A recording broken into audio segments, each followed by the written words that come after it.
રાજકોટમાં online ગેમિંગનું promotion કરનારા સામે લાલાક. રાજકોટમાં ઓનલાઈન ગેમ્બલિંગનું પ્રમોશન કરનાર સામે લાલાક કરવામાં આવી છે. રાજકોટ શહેર સાયબર ક્રાઇમ દ્વારા વધુ 6 ઇન્સ્ટાગ્રામ ઇન્ફ્લુએન્સર વિરુદ્ધ ગુનો નોંધવામાં આવ્યો છે. સાયબર ક્રાઇમ પોલીસે અત્યાર સુધીમાં કુલ 8 ઇન્ફ્લુએન્સરને પકડી પાડ્યા છે. જુગાર ધારાની કલમ 12A મુજબ ગુનો નોંધી અટકાયત કરી છે. નિલેશ ચાવડા, ભાવેશ રાઠોડ, લક્ષ્મણ ઝંઝવાડિયા, સાગર છૈયા, ઇલેશ દેવવાડિયા, વિજય મજીઠિયા સહિતના વ્યક્તિઓ વિરુદ્ધ ગુનો નોંધાયો છે. ઇન્ફ્લુએન્સરને ફોલોઅર મુજબ કમિશન આપવામાં આવે છે. સોશિયલ મીડિયા ઇન્ફ્લુએન્સર પોતાના ઇન્સ્ટાગ્રામ એકાઉન્ટના માધ્યમથી ઓનલાઈન ગેમ્બલિંગનું પ્રમોશન કરી મહિને લાખો રૂપિયા કમાય છે.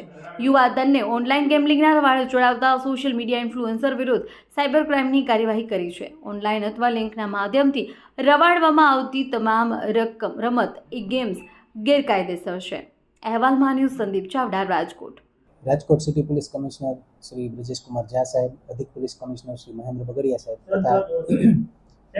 તથા નાયબ પોલીસ કમિશનર ક્રાઇમ અને special branch doctor Parthraj Goyal સાહેબની કડક સૂચના હતી કે ઓનલાઈન જુગારની પ્રવૃત્તિઓ રમાતી હોય અથવા તેનું પ્રમોશન થતું હોય તો તેના વિરુદ્ધ સોશિયલ મીડિયા મોનિટરિંગના માધ્યમથી કડકમાં કડક કાર્યવાહી કરવામાં આવે. જેના અંતર્ગત રાજકોટ શહેર સાયબર ક્રાઇમ પોલીસ સ્ટેશન ખાતે સોશિયલ મીડિયા મોનિટરિંગ ટીમ દ્વારા વિવિધ આ પ્રકારના ઇન્સ્ટાગ્રામ તથા ફેસબુક પર હાજર ઇન્સ્ટાગ્રામ આઈડીઝનું અને વિવિધ ગેમિંગ એપ્સનું મોનિટરિંગ કરાતું હતું. જેના અંતર્ગત વિવિધ ઇન્સ્ટાગ્રામ આઈડી નજરમાં આવતા તેની ચકાસણી કરતાં તેમાં વિવિધ પ્રકારની ગેમિંગ એપ્સ જેમ કે રાજા ગેમ્સ એપ, વનવિન તથા સ્કાય 365 જેવી એપ્સના પ્રમોશન થતા જોવા મળેલ હતા.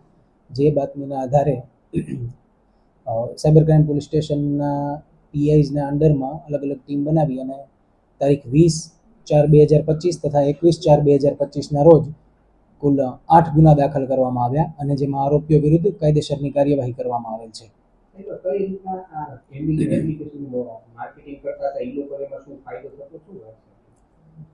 આના અંતર્ગત વિવિધ આરોપીઓ છે એ પોતાના ઇન્સ્ટાગ્રામ આઈડી બનાવી અને તેમના જે રીતે ફોલોઅર્સ હોય છે એને ધ્યાનમાં રાખી અને વિવિધ ગેમિંગ એપ્સને પોતાની રીલ્સમાં મૂકી અને એ ગેમ્સ કઈ રીતે રમી શકાય છે, એમાં જીતવાથી શું શું ફાયદા મળી શકે એમ છે તે પ્રકારની તમામ માહિતી આપતા હતા, જેથી કરીને વિવિધ લોકો સુધી આ ગેમ પ્લેટફોર્મ પહોંચી શકે અને પોતાના પ્લેયર્સ વધારી શકે.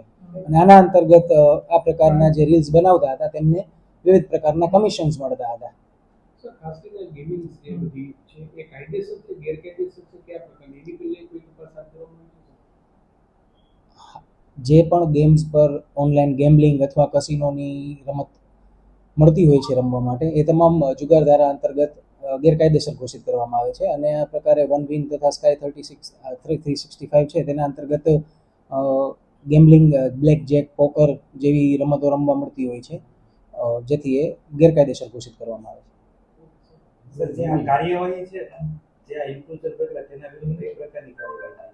ઇન્ફ્લુએન્સર્સને પકડવામાં આવ્યા છે તેમના વિરુદ્ધ જે કાયદેસર કાયદાની જોગવાઈ મુજબની કાર્યવાહી કરવામાં આવેલ છે અને આગળની તપાસ કરવામાં આવે છે કે આમાં આરોપીઓ હજુ આગળ કંઈ મળી શકે એમ છે કે કેમ એ બાબતની તપાસ અત્યારે ચાલુ છે.